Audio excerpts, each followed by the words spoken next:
Guys നമ്മളപ്പോൾ ഇന്ന് മല കയറാനാണ് പോകുന്നത്. ഇപ്പോൾ ചെറിയൊരു മല. അങ്ങനെ മലേൻ്റെ മേലെത്തി. ഒരു സാധനം കണ്ടോ, കടിച്ചാ ഉറപ്പായും പുക പാറും.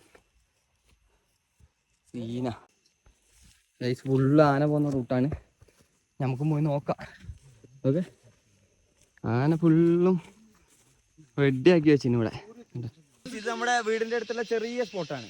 നമ്മൾ ആദ്യം ഇവിടെ താമസിച്ചുകൊണ്ടിരിക്കുമ്പോൾ ഇവിടെ വന്നിട്ട് വെറുതെ ഒന്ന് എൻ്റർടൈൻമെൻറ്റ് ചെയ്യാൻ വേണ്ടിയിട്ട് വെറുതെ ഒന്ന് വന്നിരിക്കുന്ന സ്പോട്ടാണിത്. ഇവിടെ വലിയ വ്യൂ ഒന്നുമില്ല. അങ്ങനെ ഗൈസ് ചെറിയ സ്പോട്ടാണെങ്കിലും അടിപൊളി സ്പോട്ടാണ്. ഞാൻ കാണിച്ചു തരാം. മഴയെന്നില്ല ഉയരായി നീളും ഗൈസ്, നിഴലായല്ല കാൽമുള്ളിൽ കൊണ്ടാലും കുഞ്ഞുള്ളം നൊന്താലും ഇവിടെ വാടക്കുട്ട എന്നാ